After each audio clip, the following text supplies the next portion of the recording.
నేటి పునీతులు పునీత లూసియమ్మ గారు.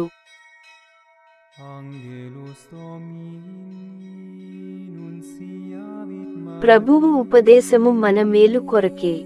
శుక్రవారం, డిసెంబర్ 13, 2024. మొదటి పఠనం యెషయా గ్రంథము 48వ అధ్యాయం 17 నుండి 19 వచనాలు. మిమ్ము రక్షించు ఇశ్రాయేలు పవిత్రదేవుడు మీతో ఇట్లనుచున్నాడు, నేను ప్రభుడనైన దేవుడను. నేను మీ మేలు కొరకే మీకు ఉపదేశము చేయుదును. మీరు పోవలసిన త్రోవలో మిమ్ము నడిపింతును. నా ఆజ్ఞలను పాటించియుండిన ఎడల మీరు పొంగిపారెడు నదివలె వృద్ధి చెందియుండెడి వారు.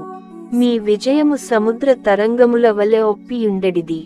మీ బిడ్డలు ఇసుక వలె విస్తరించుదురు. మీ సంతానము ఇసుక రేణువుల వలె సంఖ్యలకు అందకయందురు. వారి నామము నా సన్నిధి నుండి తీసివేయబడదు లేదా మరువబడదు. ఇది ప్రభువు వాక్కు.